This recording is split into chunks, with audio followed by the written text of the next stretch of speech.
Let's go to the Rude Guest Hotline. Rude, the most reliable heating and air conditioning products in the DMV, and talk to our buddy John Keim of ESPN.com. John, obviously, over the last several days, this became increasingly likely. It looked like a divorce was possible. But let's go back even before that. Like, if I would have said this was going to happen 2 weeks ago, how surprised would you have been? I would have been surprised just because we know that the issues this year were injuries on offense.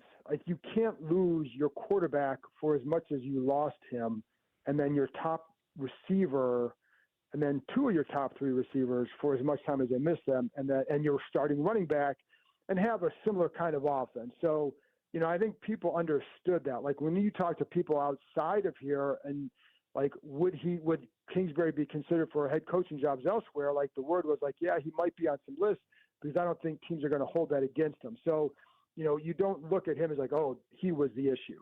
But there were sometimes like some subtle things that you wondered about, right? Like, Jaden Daniels getting hurt multiple times. Now, you can't just pin that on play calling, but this offense does allow for the quarterbacks to run a lot.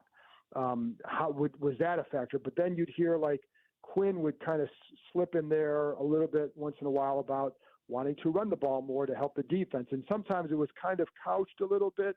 Like when Ron Rivera was here, it was more overt, like, got to run the ball more. And then the next week, Scott Turner would run the ball more. It wasn't quite like that, but it was a little bit more like that. You saw that evolution of it, right? But, there was – so from that standpoint, I'm like, well, if that's what they want, then I could see that. But I still would have been surprised because, again, it wasn't the issue. You know that – like, listen, man, when you talk to the offensive players, they like this offense. They like playing for Kingsbury. There's a lot that they like about him. So, like, from that standpoint, too, and not to ramble on, but, Grant, you've been around when the situation is really bad here, and when there's, like, a side of the ball where it's really bad and they're going to fire somebody, typically you're going to hear a lot of bad things about that coach, or what, whether it's whether it's like their play calling, how the way they run the practices, no collaboration. It's whatever it is. Like, you're going to hear some of that. You didn't hear that this time. When did this go south? When was the first schism? I don't know if there was like a line of demarcation. I don't know that, right? I don't know, like, well, it was this game that did it. I think it was to me, it sounds like over time a general fundamental philosophical difference. But I don't know, Danny, if there's like it was after the Dallas game when he said this. And I know there were some disagreements, but I don't know if there was like one, and there may, you hear some things, but I don't have it like enough to say if like it was this or that. But I do think it's like a fundamental difference in how they saw the future of the offense going and what they believed needed to be done. So that's how I would look at it now. John Keim, ESPN on Grant and Danny. What's your reaction to this? This is something Danny and I have struggled with today. You hired Cliff Kingsbury. Yeah. Cliff Kingsbury came here. Yeah. Seems like some of their frustrations are with Cliff Kingsbury doing things that Cliff Kingsbury does. Yeah. Like, what am I missing? I don't know. That's the number one thing that if we had a press conference today with Dan Quinn, that's the first thing that'd be asked. Like, this is who he was when you hired him. So what happened?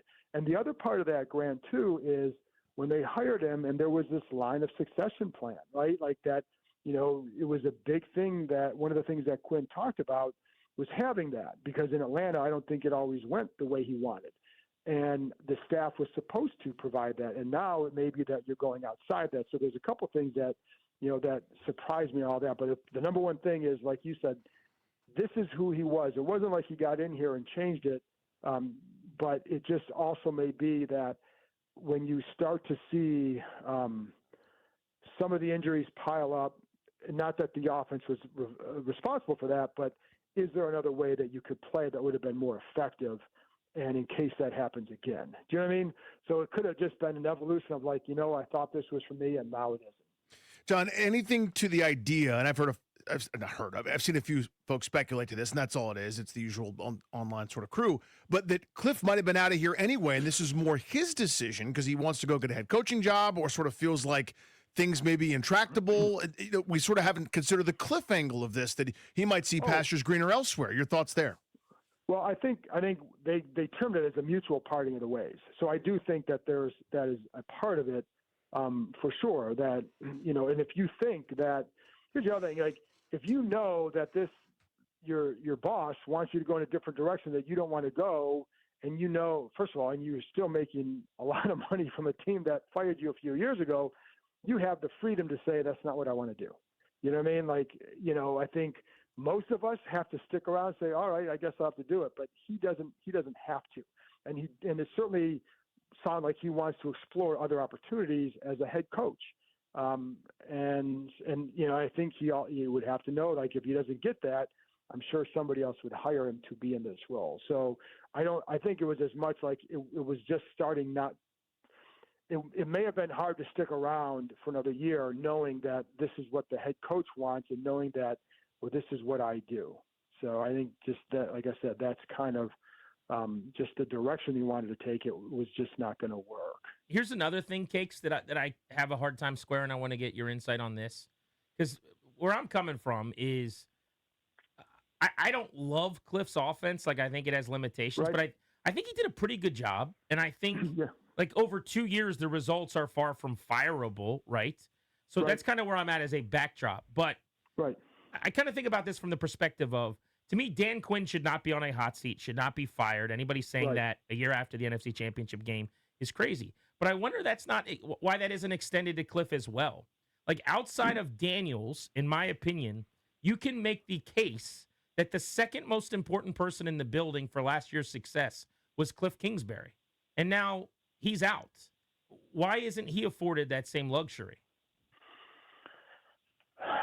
That's a good question, but I would just go back to the difference in the philosophical difference in how you see the offense moving forward. Right. So, and if it's not going to work, so the other thing too, there's a couple things here. One, this is a ballsy move by Quinn.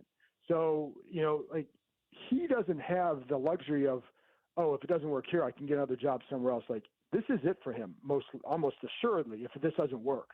So if you have a conviction on something, I think you probably owe it to yourself to make the move, because if you don't and it goes south next year for whatever reason, then you didn't react soon enough, right? And we've seen situations here in the past where the head coach waited too long to make a move, and it ended up ruining a side of the ball or the season, right? And we've seen that multiple times. The difference is, I still go back to, it's not as if the players were clamoring for this. They just weren't. So, like, that's one of the differences. But why he's not afforded that, I just think because this is your direct boss, right? And if you both have a different thought on how to proceed with things, it's like, you know what, maybe we just shouldn't be in business together. So, and I think if I'm sure if Cliff had said, like, all right, we can do this and this and this to accommodate what you want, then he probably would still be here. That would be my guess. But I do think that, there have been times in the past, again, where I think the head coach has been too slow to make a move in an area where he knows there's probably something, I wouldn't say brewing, because, again, the players liked the system. They liked Kingsbury. But maybe you feel that it's like, this is not going to work. And so, or it's not working, not going to work, whatever it is. And you're slow to make a move. And this time he wasn't.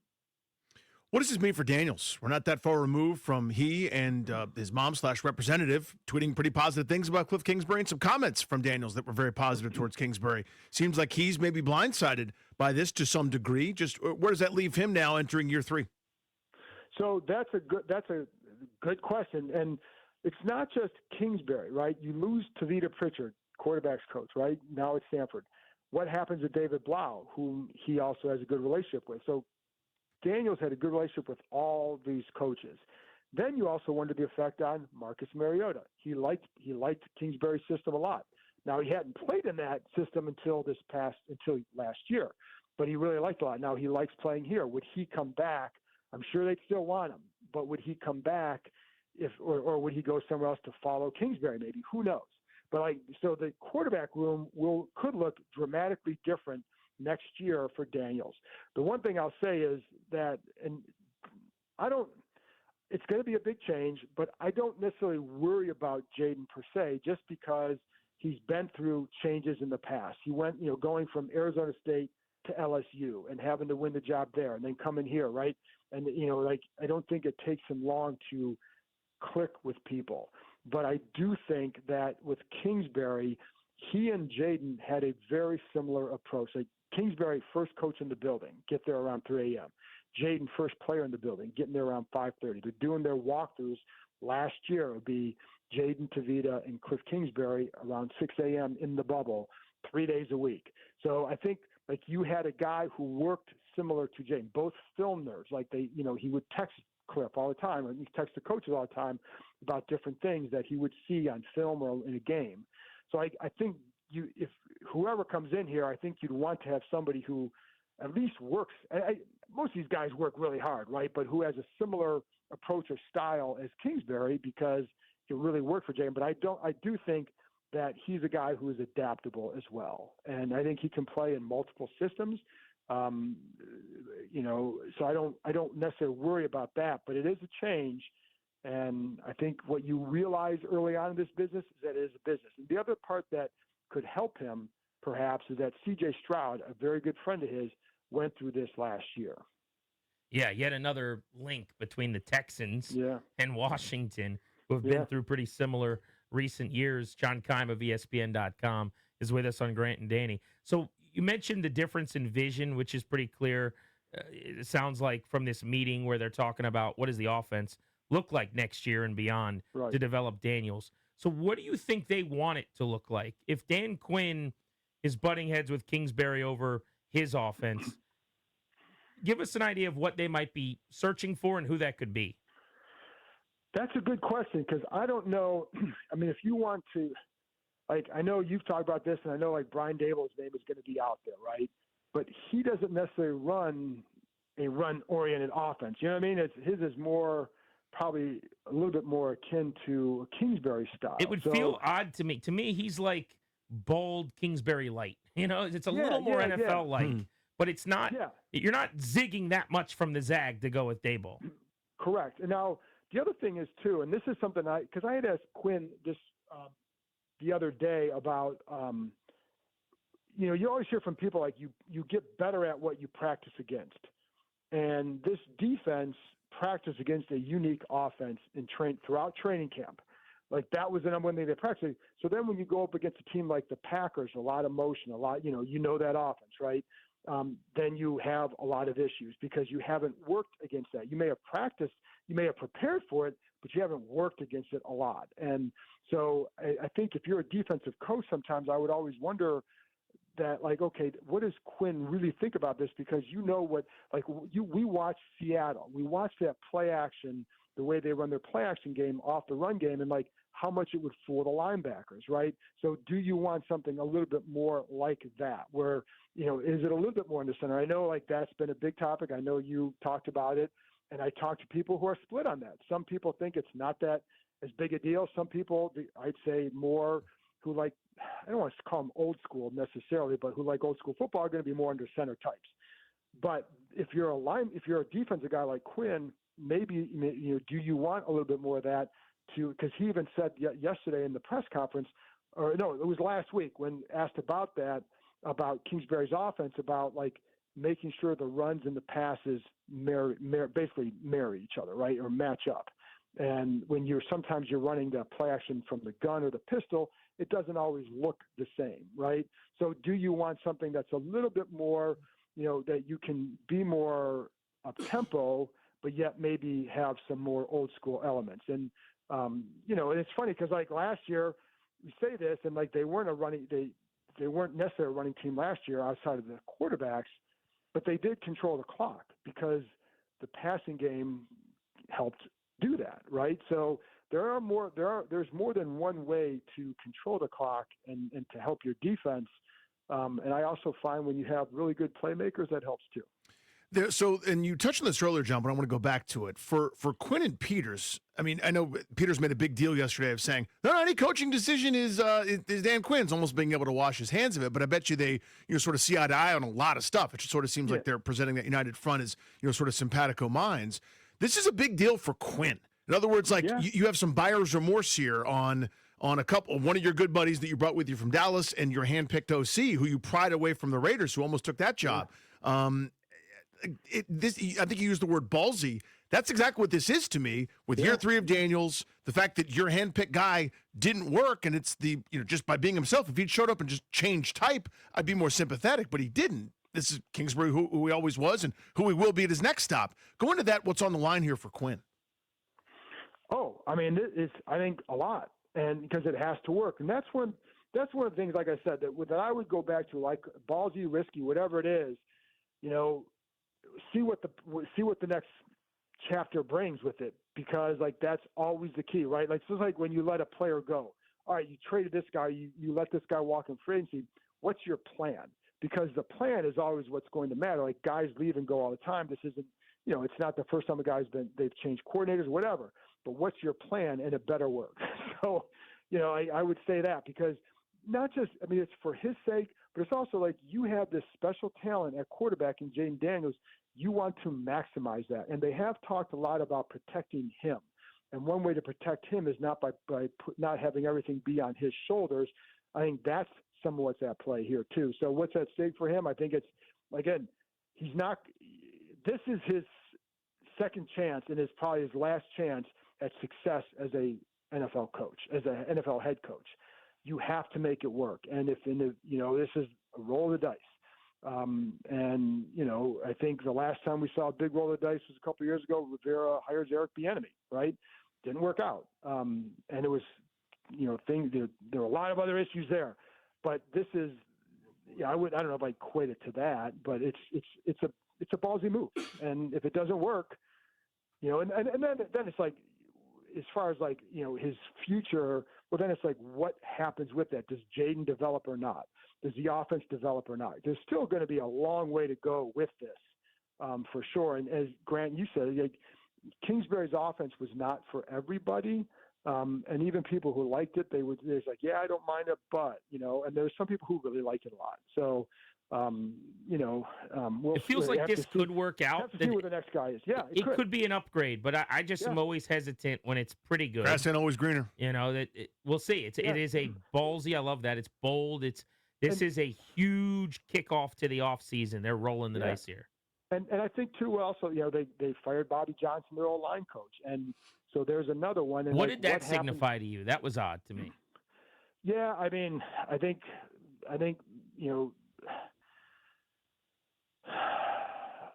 that would signify, like, maybe you have an idea of who's coming in, and I think that's kind of what it tells me. But that was a little bit of a surprise.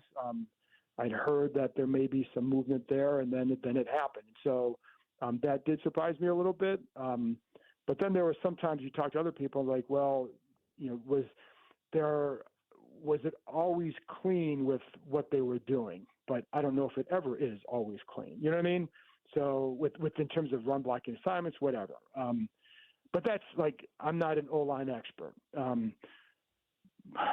I forgot my train of thought here. But yeah, it's, let me let you out on this one more, because we have not mentioned Joe Witt really on the show much at all, and this was a long time coming. But on the DC thing, yesterday you're in the presser, and Quinn says something to the effect of he's keeping an open mind in these exit interviews to the possibility of maybe calling his own plays. There are actually going to be some really high-end coordinating options on defense. Do you think there's a legit chance that they don't bring in one of those big names and that Quinn is actually calling his own plays, as you said, in this huge kind of make or break it year for him? I would be surprised if he did that, because it really hasn't been what he's wanted to do. And I do think there will be some candidates out there that he has ties to who I think could be pretty good. I know Raheem's going to be mentioned a lot, but Jeff Ulbrich, who was also with him in Atlanta, did a good job as a jet ski coordinator. Still employed by Atlanta, but like once you get someone new in there, he may not be. So, I think that's one certainly that would be worth watching too. But there are other candidates out there. The Jim Schwartz, Brian Flores isn't signed yet. Would they want to come work for a defensive-minded head coach? That doesn't always. Some of those guys are so established they may not want that. So we'll see. But there are some good, strong candidates, and I would be surprised if he stuck with that. It just doesn't seem like that's what he's wanted to do. And the other thing I was going to say on offense, The other thing that's going to help with whatever change whatever change with the coordinator, they have to be healthy and they have to add another weapon or two. Like that's going to help quite a bit as well. And Jaden being healthy, like any coordinator is going to come in and look pretty good if he's healthy and they add another weapon. John, appreciate you as always, man, especially on a busy day. Thank you. Thanks, guys. Yeah, be good. Go read his work. John Keim, ESPN.com, joining us on Grant and Danny. We can get back into Cliff Kingsbury. We'll continue to gauge your reactions to the news of the day at 800-636-1067. I want to touch on the defensive side of the ball and what Quinn said about possibly calling his own plays and being his own DC next year as soon as we return.